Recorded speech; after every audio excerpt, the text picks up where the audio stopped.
Сәлем достар, бүгінгі біздің қарастыратын тақырыбымыз динамикадағы Ньютонның заңдары және серпімділік күші.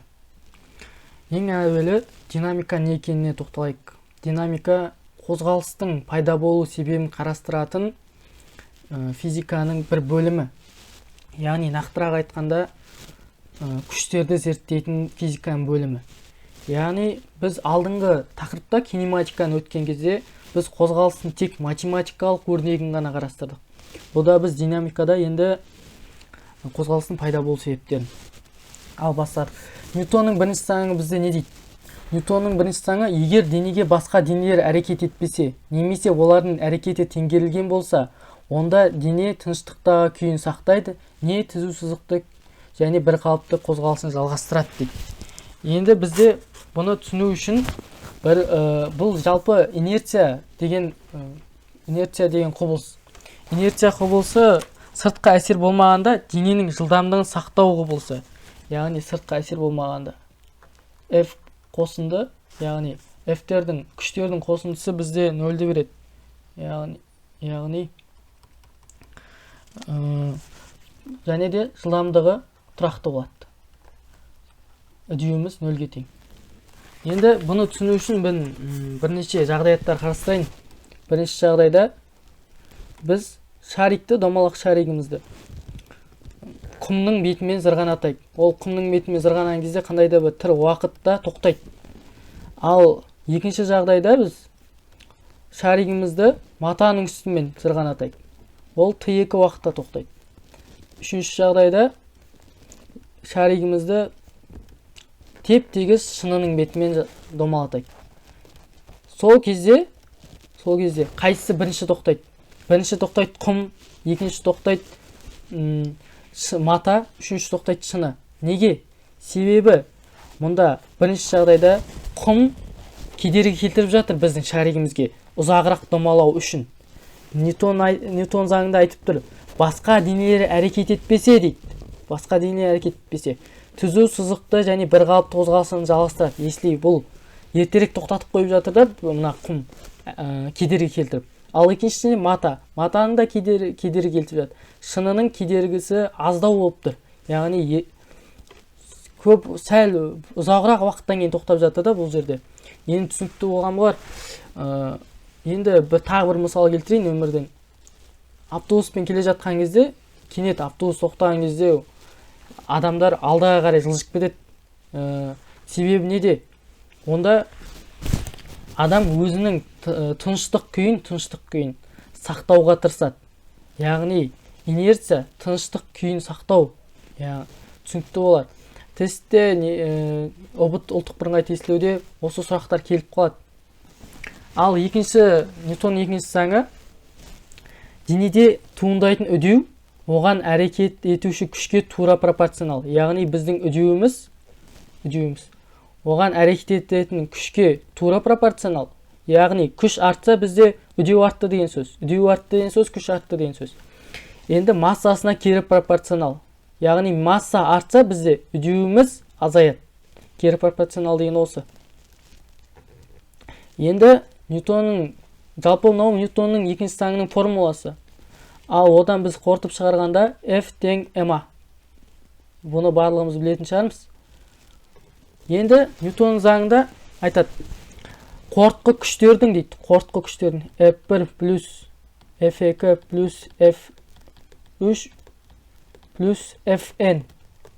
Яғни солардың қосындысы ma-ға тең.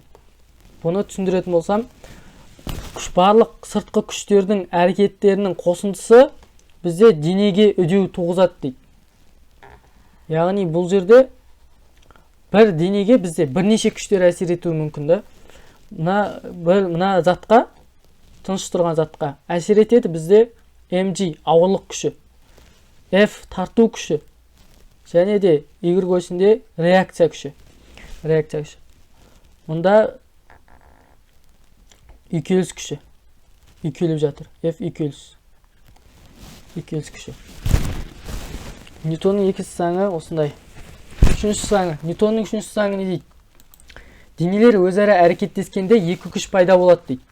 Яғни модульдер жағынан өзара тең, бағыттары қарама-қарсы, бір түзудің бойында жатады, табиғаты бірдей дейді. Бұны қалай түсінеміз? Модульдер жағынан тең, ол түсінікті. Бағыттар қарама-қарсы, бағыттары қарама-қарсы, екеуі екі бағытта әсер етеді. Енді біз мынау тұрған орындықты алайық. Орындық. Осы орындыққа бір затты қойайық. Оған әсер етеді бізде mg. Әсер етеді n реакция күші. Модульдер жағынан тең, бағыттар қарама-қарсы, екеуі бағыттар қарама-қарсы. Және де екеуі бір түзудің бойында жатыр. Y осінде жатыр. Y осінде. Вертикаль, яғни. Табиғат бірдей. Егер де біздің ауырлық күшіміз реакция күшінен көп болса, реакция күшінен артық болса, мына орындық сынып кететін еді. Модульдер жағынан тең болып тұрғандықтан олар, яғни орындық сынбай тұр. Түсінікті болар осы нәрсе.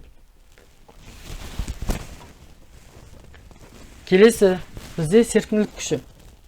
Серпімділік күші күштердің табиғат және олардың пайда болу себебі. Серпімділік күші дене деформацияланған кезде пайда болады. Деформация дегеніміз ол сыртқы күштің әсерінен дененің пішіні мен көлемінің өзгеруі. Яғни бір затқа біз қандай да бір күшпен әсер етсек, оның пішінін өзгертеміз мысалы. Ол түсінікті шығар. Деформацияның өзі төртке бөлінген: созылу, сығылу, бір деформация, иілу, ығысу және бұралу. Күш әсері тоқтағанда серпімді деформация жойылады. Ол енді түсінікті ол. Күшті тоқтатсаң, яғни ол одан әрі пішінін өзгертпейді ғой. Күштердің табиғаты электромагниттік дейді. Серпімділік күші молекулалардың тартылыс тебіліс күштерінің қосындысы дейді. Енді тереңірек түсіндірейін. Біз қандай да бір пружинаға бір затты ілейік. Бір затты ілген кезде оған әсер етеді F ауырлық күші. Және де ол мына зат пружинаны созады. Қандай да бір X қашықтыққа созады. X қашықтыққа. Сонда бізде мұнда жазылып тұр Гук заңы, яғни ең алғаш Гук заңы деген шарт серпімді және оның түсірілетін күштің арасында байланысты 1660 жылы Роберт Гук анықтаған. Онда Роберт Гук F тең минус Kx деген формулада айтады. Мұндағы біздің K-мыз қатаңдық коэффициенті. Яғни пружинаның қатаңдығы бұл пружинаның қатаңдығы. Серіппенің дейді қазақша, яғни ол ауырлық күшіне қарсы тұруы қатаңдығы дегеніміз. Жалпақ тілмен айтқанда. X-іміз біздің бастапқыда ол пружинамыз осындай бір қашықтықта тұрсын. Ол егер де оған бір затты ілетін болсаң, ол пружина созылады. Сонда мына жерде созылды, бұл бізде X. Бұл ұзаруы серіппені. Сонда бізде F тең минус Kx деген формула. Серпімділік күші, яғни Гук заңы. Енді бізде серпімділік күшіндегі қатаңдық коэффициентін бірнеше жағдай болады. Параллель және тізбектей қосқанда. Яғни тізбектей қосу деген сөз ол бір пружинаны келесі бір пружинамен жалғау. Түсінікті болар бұл тізбектей деген. Ал параллель жалғау бір затқа екі пружина дейді. Бұнау екі пружинаны бір затқа ілдік. Параллель жалғау. Түсінікті болар. Параллель жалғаған кезде бізде 1 бөлінген К тең 1 бөлінген К1 плюс 1 бөлінген К2 плюс 1 бөлінген Кn-ге тең. Мұнау бізде параллель жалғау кезде. Ал мұнау бізде тізбектей. Яғни тізбектей қосқан кезде К1 плюс К2 плюс Кн. Бұл түсінікті болар. Гук заңын сипаттайтын тағы бізде бір шама бар. Ол механикалық кернеу.